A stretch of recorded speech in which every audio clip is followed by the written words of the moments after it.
तो हेलो बच्चों, S2 की पाठशाला में आपका स्वागत है। तो कल हम लोग ओम्स लॉ पढ़े थे। ओम्स लॉ के बाद आगे हम लोग रेसिस्टेंस पढ़े थे। तो रेसिस्टेंस में बहुत सारा हमको क्या था, रिमेनिंग था। तो चलिए उसके बारे में हम लोग पढ़ते हैं, रेसिस्टेंस के बारे में। तो रेसिस्टेंस क्या होता है हम लोग थोड़ा पढ़े थे। तो उसमें क्या था, ये करंट का क्या करता है, ये जो रेसिस्टेंस जो है हम लोग कल देखे थे कि रेसिस्टेंस क्या करता है। रेसिस्टेंस मतलब प्रतिरोध,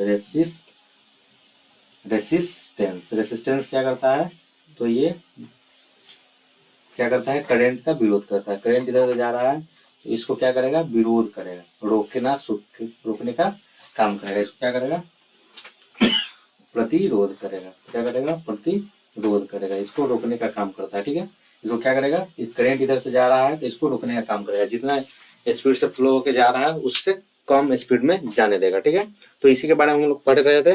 तो इससे हम लोग आगे चलते हैं। ठीक है, इससे आगे चलते हैं। ये हम लोग पढ़ चुके थे ओम्स लॉ। ठीक है, इसको हम लोग क्या किए थे, पढ़ चुके थे। ठीक है, तो इसको हम लोग देख भी लिए थे। तो चलिए आगे चलते हैं। ये भी हम लोग देख चुके थे, ये भी देख चुके थे, और इसके आगे भी हम लोग ये भी देख चुके थे, ये भी देख चुके थे। रेसिस्टेंस जो अभी आपको दिखाए हैं, ये प्रतिरोध पढ़ लिए थे। ये आपका एनसीईआरटी है, ये भी आपको बोले थे कि पढ़ के आइएगा और कमेंट में बताइएगा कि आपको समझ। आज हम लोग पढ़ना है परिपथ, विद्युत धारा और प्रतिरोध। एक मिनट आपको देख लेते हैं कि आपको दिख रहा है कि नहीं।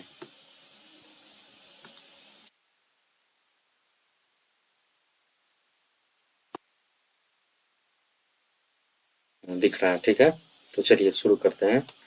ये देखिए, विभिन्न अवयवों में हम लोग क्या करते हैं, प्रतिरोध जो होता है, विभिन्न अवयवों में विद्युत धारा का जो प्रवाह होता है वो क्या होता है, भिन्न होता है। मतलब कहने का मतलब है, देखिए जो हम लोग अवयव लेते हैं, तो कोई तांबा का लिए, कॉपर का लिए, जो भी एलिमेंट लेते हैं, कॉपर लिए, एल्युमिनियम लिए, ये सब में बनने का जो टेंडेंसी होता है वो करंट का क्या होता है, डिफरेंट होता है। इसी के बारे में हम लोग देख रहे थे। तो यही वो चीज लिखा हुआ है। तो एक बार आप देख लीजिए, ये क्या लिखा हुआ है, चालक के भीतर इलेक्ट्रॉन का गति करना एवं पूर्ण स्वतंत्र नहीं होते हैं, और परमाणुओं के आकर्षण के कारण उसकी गति नियंत्रित रहती है। जो परमाणु का जो गति होता है उसी कारण उसके इलेक्ट्रॉन का क्या होता है, गति का। जैसे सपोज ये सोडियम है, Na, एक मिनट, ये सोडियम, ठीक है, सोडियम कितना होता है, Na, ठीक है, 1123 ना, यही होता है। जो हो गया एटॉमिक नंबर, हो गया एटॉमिक मास। तो ठीक है, तो 281, ठीक है। कोई भी जो होता है एटम, वो क्या चाहता है कि हम लोग नोबेल गैस कन्फिग्रेशन शो करें। नोबेल गैस कन्फिग्रेशन बनना, मतलब जो ये होता है हीलियम, नियोन, जो Na आके जा रहे होता है, ये सब, ये नोबेल गैस कन्फिग्रेशन शो करना चाहता है, अक्रिय गैस बनना चाहता है। क्या बनना चाहता है, अक्रिय गैस। आप केमिस्ट्री में पढ़े हुइएगा, अक्रिय गैस बनना चाहता है। इसको बोलते हैं इंग्लिश में नोबेल गैस कन्फिग्रेशन शो करना चाहता है। तो इसको क्या है, नोबेल गैस बनने के लिए ये वो दे सकता है ना, एक दे सकता है। और जब दे सकता है तो इसके जो ऑर्बिट होता है, ऑर्बिट Na, तो इसमें क्या होता है, इलेक्ट्रॉन बाहर की ओर चक्कर लगाता है। इलेक्ट्रॉन क्या करता है, बाहर चक्कर लगाते रहता है ऐसे, ठीक है। इसके अंदर प्रोटॉन और न्यूट्रॉन होता है, ठीक है। तो ये 23 बाहर की ओर इसमें जब डिस्ट्रीब्यूट करेगा तो सेल जो होता है, हम लोग कोई भी सेल का अधिकतम जो संख्या होता है कितना होगा, 2n² से हम लोग क्या करते हैं, 2n² से हम लोग उसको, मतलब किसी भी सेल में सबसे ज्यादा अगर कोई इलेक्ट्रॉन होगा कितना होगा, 2n²। 2n² मतलब n को अगर 1 डालते हैं, 2n1 का स्क्वायर करेंगे तो कितना हो जाता है, 2 गुने 1 का स्क्वायर 1, ठीक है। तो कितना हो गया, 2 हो गया। 2n स्क्वायर में हम लोग n का वैल्यू कितना डालते हैं, n का जो वैल्यू है वो, n मतलब नंबर, ठीक है। n कितना हो गया, 2 × 2 का स्क्वायर कितना हो जाएगा, 2 × 4, तो कितना हो जाता है, 8 हो जाता है, ठीक है, 8 हो जाता है। तो वैसे ही हम लोग जब डिस्ट्रीब्यूट करते हैं तो इसमें क्या आ जाएगा, 2 सेल से अब 2, इसमें एक जो होता है KLM, ऐसे बढ़ते जाता है, ठीक है। तो ये K हो गया, ये हो गया, और ये M हो गया। K में सबसे ज्यादा इलेक्ट्रॉन कितना होगा, 2, L में कितना होगा, 8। ऐसे इलेक्ट्रॉनों के संग हम डिस्ट्रीब्यूशन करते हैं। जो लास्ट ऑर्बिट में जो इलेक्ट्रॉन हो जाता है 1 हो जाता है, वही क्या करता है, इलेक्ट्रॉनों का चक्कर लगाता है।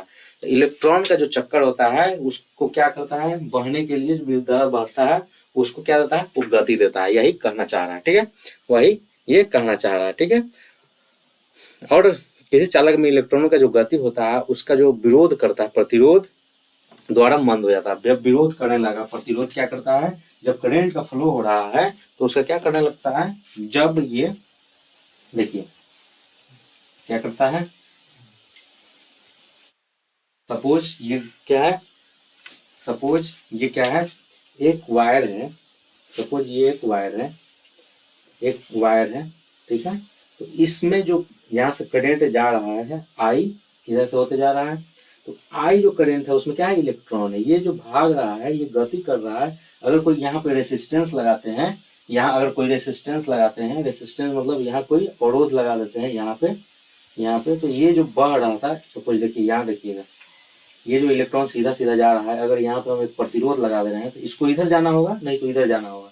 तो इलेक्ट्रॉनों का गति को क्या करेगा, धीमा कर देगा, मंद कर देगा। मतलब देखिए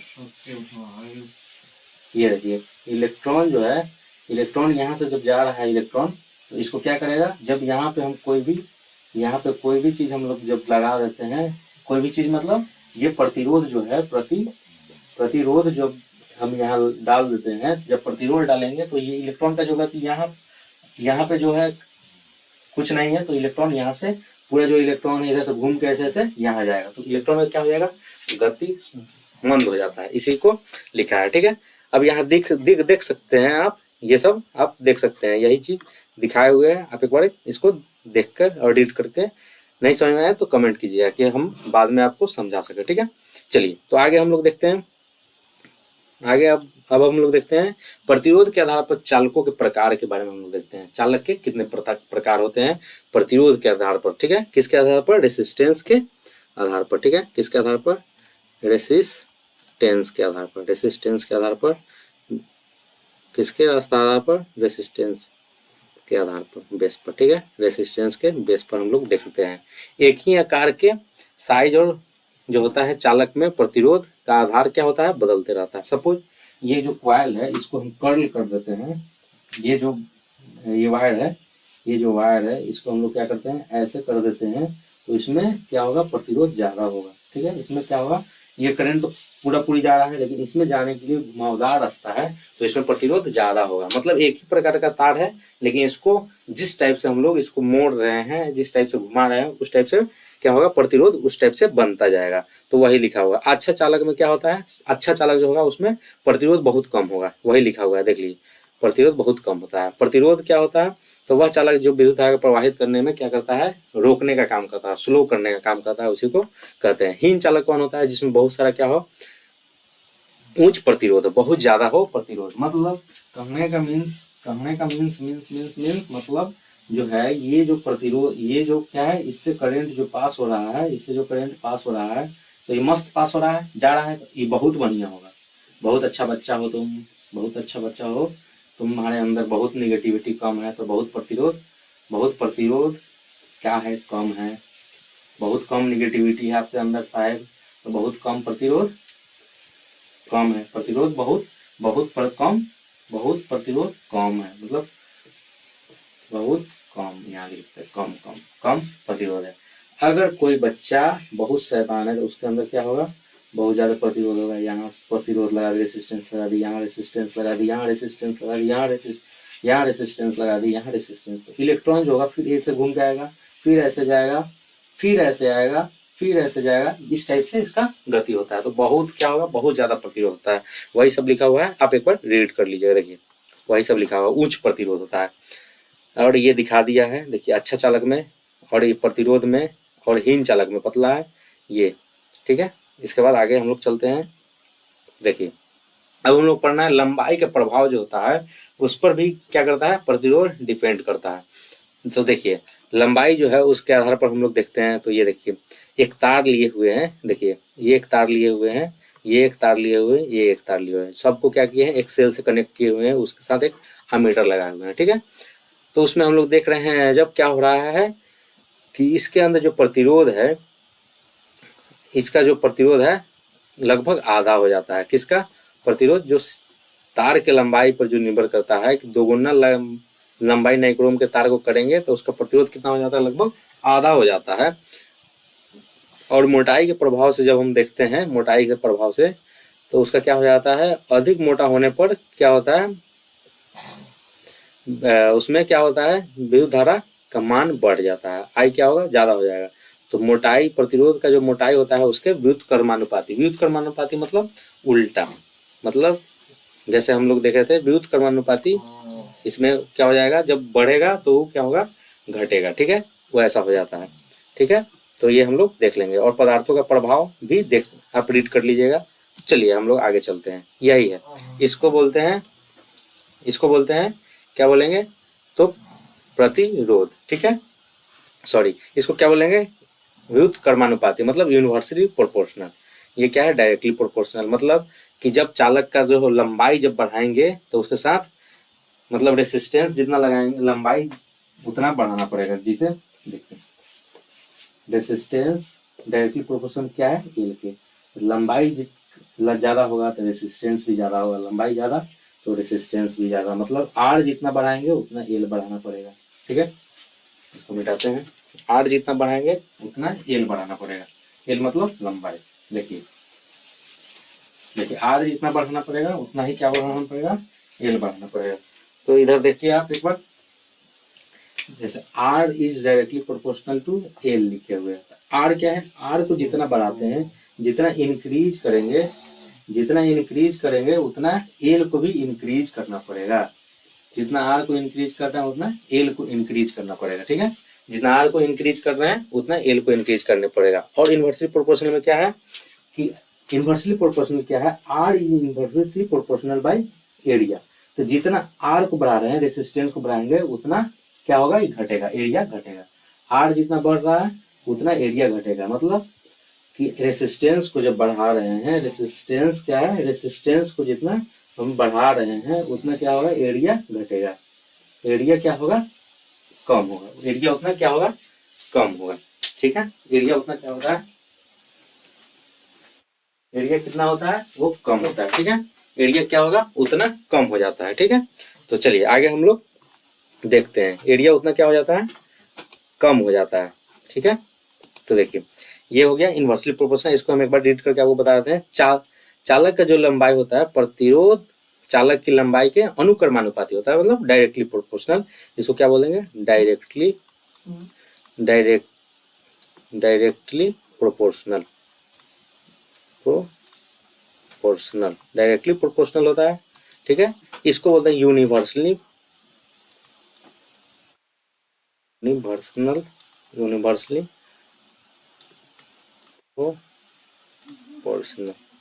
ठीक है, यूनिवर्सली प्रोपोर्शनल हो गया, ठीक है, जितना क्या होगा, आर बढ़ेगा उतना ए घटेगा, मतलब आर का जितना इंक्रीज करेगा उतना एरिया डिक्रीज होता है, ये हो गया इन्वर्सली प्रोपोर्शनल। तो जब पदार्थ का जो प्रकृति होता है उसके लिए हम लोग जब सूत्र देखते हैं, ये सूत्र है, ठीक है, इसको आप क्या कीजिएगा, रीड कर, इसको आप याद कर लीजिएगा, ठीक है। तो इसमें जो रो हम देख रहे हैं ये कोफिशिएंट है, ये क्या है, नियामक है, ये कोफिशिएंट है, तो इसको एक बार रीड कर लीजिएगा, R is directly proportional to A, ठीक है, आर क्या है, directly proportional, universally proportional A है, ठीक है, एरिया का है, ठीक। तो चलिए हम लोग इसको आगे देखते हैं, बाकी इसको आप याद कीजिएगा, क्या है, जैसे कॉपर और नाइक्रोम से बना होता है, ये सब जो पदार्थ का तार होता है वो किसका बना होता है, नाइक्रोम, कॉपर, ये सब का बना होता है, ठीक है। आगे हम लोग देखते हैं विद्युत प्रतिरोधकता, मतलब इलेक्ट्रिक रेसिस्टिविटी, हम लोग इलेक्ट्रिकल रेसिस्टिविटी देखते हैं, ठीक है। उपयुक्त सूत्रों में जो रो है, क्या रो का जो दिखाए हैं वो क्या है, वो क्या है, क्या है, अनुपातिकता सिद्धांत, क्या है, स्थिरांक है, ठीक है। उसके बाद इसे चालक के पदार्थ की वैद्युत प्रतिरोधकता कहते हैं, क्या कहते हैं, वैद्युत प्रतिरोधकता कहते हैं, ठीक है। इसको एक बार रीड कर लीजिएगा, ठीक है। प्रतिरोध का ऐसा ही मात्रक ओमेगा होता है, ठीक है, ओम मीटर क्या होता है, ओम मीटर ओमेगा इसे लिखते हैं, ठीक है, ये सब आप देख लीजिएगा।